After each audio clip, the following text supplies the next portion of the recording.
The Magic win this game, a very, very close game, 95-93. And this game, from what I could tell, was won and lost in the third quarter. And it was kind of like second quarter, third quarter flip between the two teams. The Magic fought really hard in the first two games. But you got the impression that the Magic just don't have the horses to keep up with the Celtics. I mean, hell, the Celtics didn't even have Jason Tatum in game 2. And the Celtics still won. Obviously, role players step up, and it's easy to do that at home. Much easier than it is on the road. So the Magic come out, and they play a great game, and they executed. They did very, very well. They were able to hold off the Celtics at the end of the game. And I know Tatum, obviously, falling on his hand, that injury may have hindered him in this particular game. Let's take a look at, kind of what he did. He scored 36 points, had 9 rebounds and 4 assists in 39 minutes of action. I don't think his injury impacted him at all. I think what you're seeing here from these guys is when role players go on the road, they're less likely to impact the game dramatically. Al Horford, 6 points. Porzingis, only 7 points. That's not going to get the job done. Your third best player, who's really, really important to the success of this team.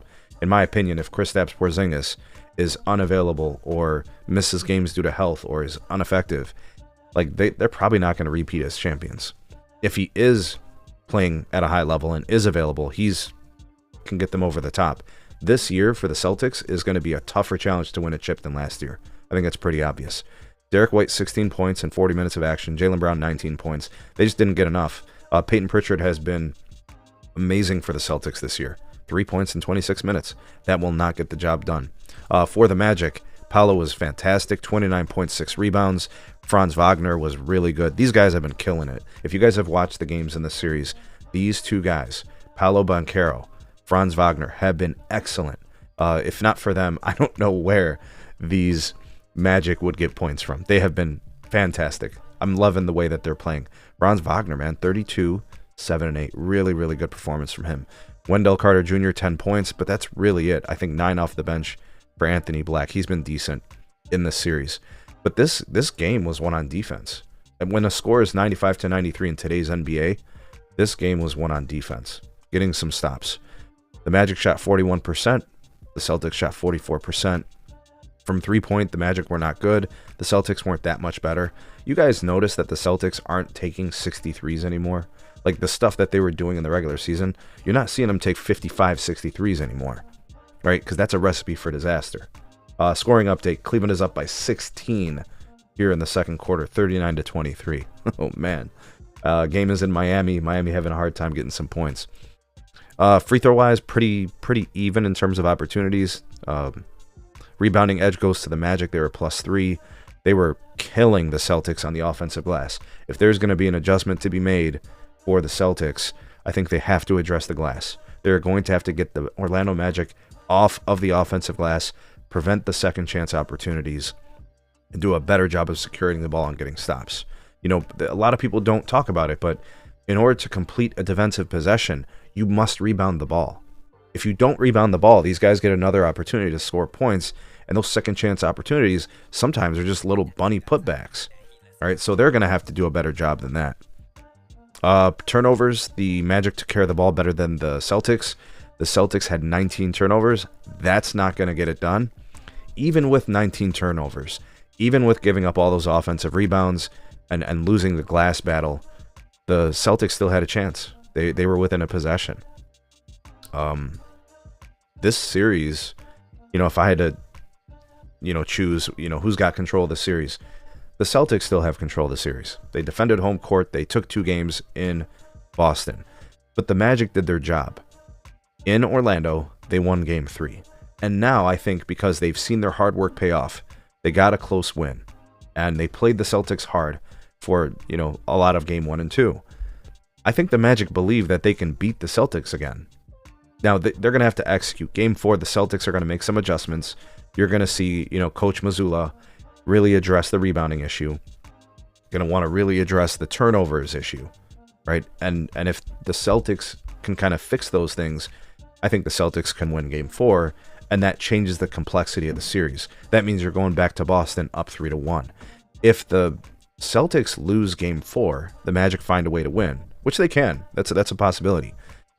you get the feeling that this is going to be a long-ass series. Like, this series could go 7 games, which sounds crazy, but the Magic are like that.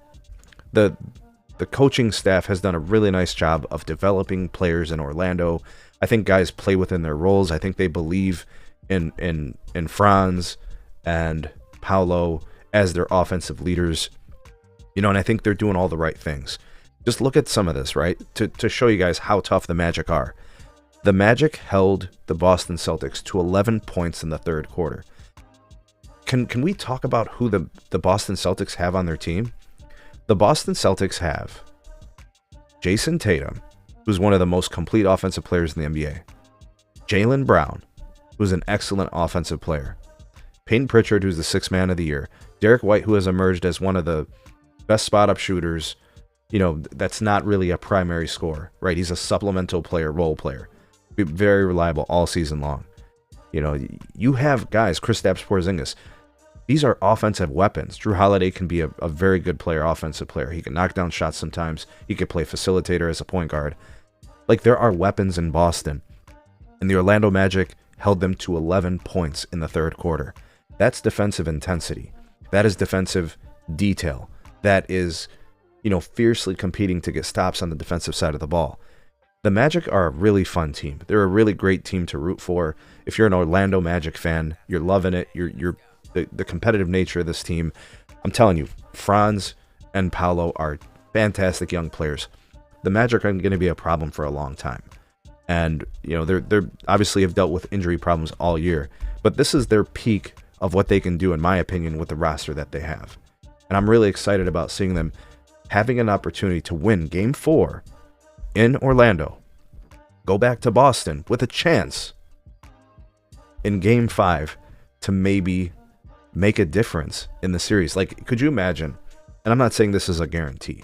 I don't think that it's a slam dunk that the Magic win Game 4. The Celtics have championship aspirations. They want to defend their title. They're motivated to win. That's not an issue. The Celtics are not beat up. The Celtics are not, you know, mentally fried or anything. In fact, if I had to pick, you know, Game 4, I'm going to go with the Celtics. But if the Magic somehow pull off that upset, go back to Boston with a tied series, and then somehow, someway find a way to upset the Celtics in Game 5, go back to Orlando in Game 6 with a chance to win the series, like, that is crazy. Guys, that would be a Cinderella story. I think it's the least likely outcome. I got the Celtics winning Game 4. And then with the series tied going back to Boston, I like the Celtics to win the series. But the Magic are tough as nails. And I liken the Magic to the Pistons in terms of their toughness, right? I think those are the type of teams that they are. And I really do believe in those two guys, and in Franz and Paolo. And I think they can play spoiler in some ways to the Celtics. I still like the Celtics to win the series.